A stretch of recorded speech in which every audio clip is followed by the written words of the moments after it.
My great listeners, thank you. My name is Joe Agafie, and this is History International World Affairs Explained. A quick one. Iran and its allies, Hezbollah and the Houthi militia in Yemen, and some of their allies in Iraq, today coordinated some. It was a coordinated attack, missile barrage on Israel, which, as we heard, was like it was too much for the Israeli interceptors, and there were hits in northern part of Israel and in the southern part of Israel. So it is now causing fear amongst people living in the Middle East that the more these militias are fighting alongside Iran, it is going to be extremely dangerous for the for U.S. armies if their intention still remains to land American troops, in any of the islands close to Iran, and it will be very, very, very bad for the U.S. troops because, for instance, the Iranians are using hypersonic missiles with multiple warheads.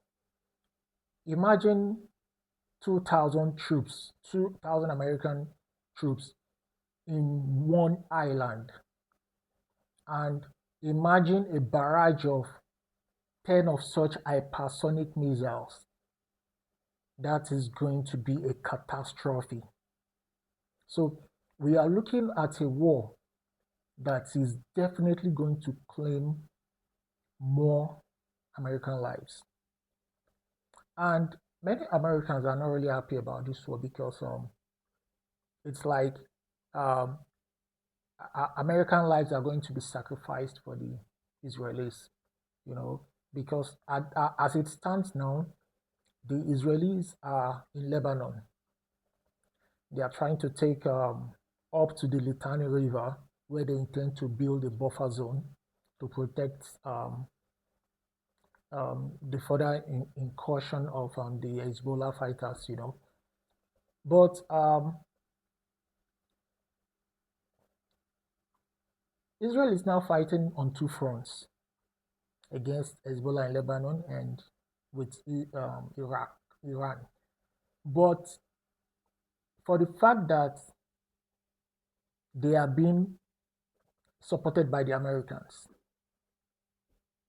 now they can face their troops, they can use their troops in to face Hezbollah, while America is going to use their troops to face the Iranians. So they have a well-coordinated plan with the Americans to, to agree that, okay, we shoot the same missiles, but when it comes to the actual troops landing, it's going to be more of Americans landing in any of the designated islands close to Iran, and it's going to be a heavy toll. Definitely, it's going to be a heavy toll on the the U.S. Army. Now, we hear that the 82 airborne are close. They are almost there in the Middle East. The Marines are almost there with ships coming over, landing ships. From the way Iran looks, which is a mountainous country, not plain, mountainous with, a lot of. It's going to be stressful for the American soldiers. At some point, they are going to work on an open desert. How are they going to be protected from the drones, from the from the missiles, short-range hypersonic missiles? This is going to be a really bad is going to be really bad. And Israel has been using AI intelligence to target Iranian leadership, killing hundreds of senior officials across the strata of the political hemisphere in Iran, the military, they've taken out a lot of them.